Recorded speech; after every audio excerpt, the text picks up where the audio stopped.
श्री शिवाय नमस्तुभ्यम। हर हर महादेव। कैसी हैं भक्तों? आशा करते हैं सब अच्छे होंगे।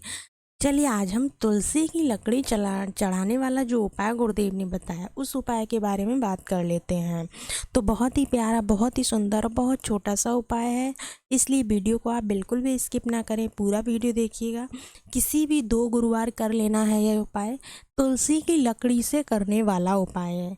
पिछली बार आपने अगर कोई गलती की हो इस उपाय को करने को, तो इस बार इस उपाय में कोई भी गलती मत करिएगा।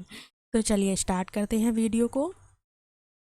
आपके घर में तुलसी का पौधा तो होगा ही, सभी के यहाँ होता है। देखिए तुलसी में एक महत्वता होती है कि एकादशी वाले दिन तुलसी को नहीं तोड़ना चाहिए। इतवार जो होता है ना, संडे, उस दिन तुलसी को नहीं तोड़ना चाहिए। तुलसी को हाथ भी नहीं लगाना चाहिए।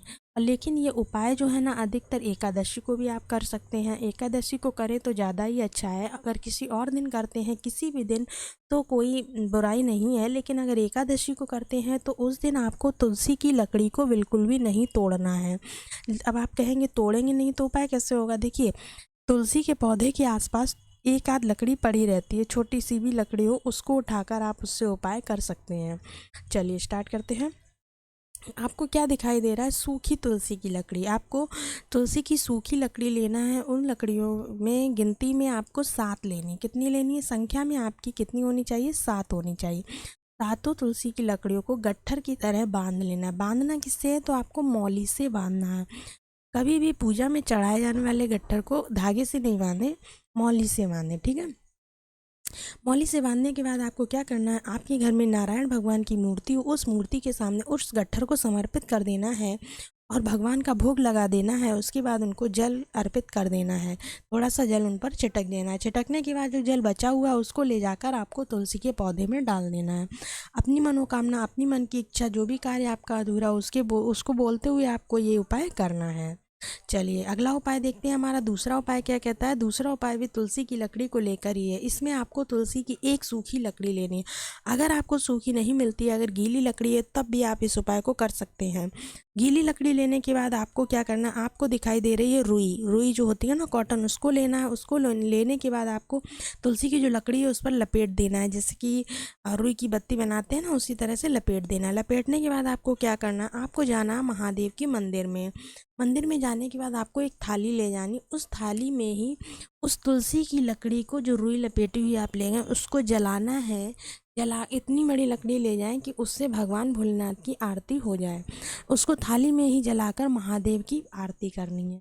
इस उपाय को करने से आप देखिएगा आपके घर में जो भी व्यक्ति बीमार है, जिसकी भी बीमारी ठीक नहीं हो रही है, वो व्यक्ति एकदम ठीक हो जाएगा। क्योंकि महादेव के ऊपर तुलसी की लकड़ी से आरती करने वाला ये उपाय है, अचूक उपाय है, अपनाया हुआ है, ठीक है।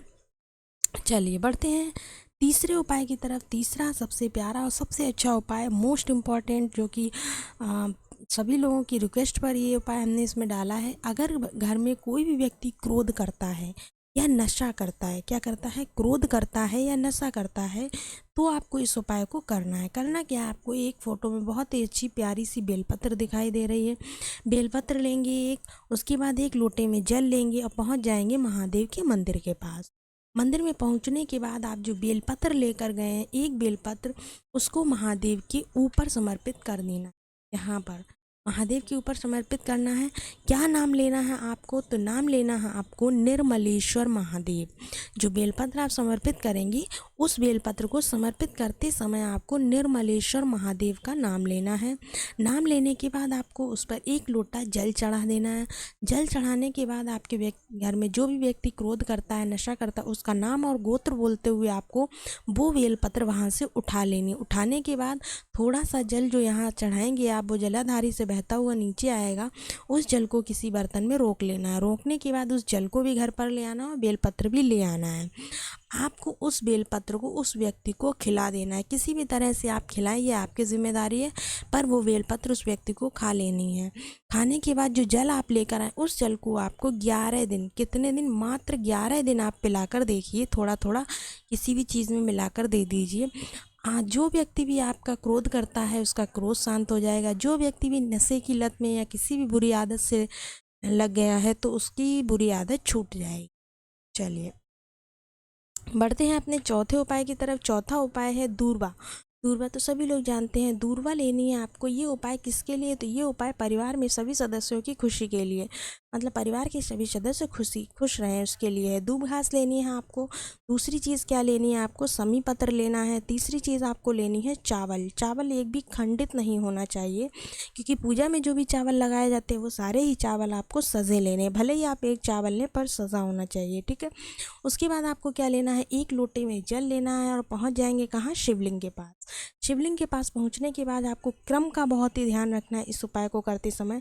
जो आप दूर्वा लेकर गए हैं, उस दूर्वा को आपको माता अशोक सुंदरी वाले स्थान पर चढ़ा देना है। पहला हो गया। दूसरा, जो आप समी पत्र लेकर गए उस समी पत्र को महादेव के ऊपर समर्पित करना है। कहाँ समर्पित करना है? महादेव के ऊपर। जो आप चावल लेकर गए उस चावल को आपको भगवान गणेश के पास समर्पित कर देना है, ठीक है। चावल कहाँ करना है? भगवान गणेश के पास। चौथी चीज़, आप जो बेलपत्र लेकर गए उसको भी आपको महादेव के ऊपर समर्पित कर देना है। जो बेलपत्र आप लेकर गए उसको कहाँ समर्पित करना है? महादेव के ऊपर समर्पित करना है। और जल को चढ़ाकर श्री शिवाय नमस्तोभ्यम बोलते हुए घर पर आ जाना है। इस उपाय को करने के बाद आप देखिएगा, मुश्किल से 5 या 6 दिन कटेंगे, आपके घर में इतनी सुख शांति होगी कि आपने सोचा भी नहीं होगा। बहुत ही अच्छा उपाय है, अचूक उपाय है। गुरुदेव की कथा से सुनकर ही हमने आपको यहाँ पर बताया है। हमारे चैनल पर जो भी उपाय बताए जाते हैं वो सारे ही गुरुदेव की कथा से रिलेटेड होते हैं और उनकी कथा से सुनकर ही हम आपको बताते हैं।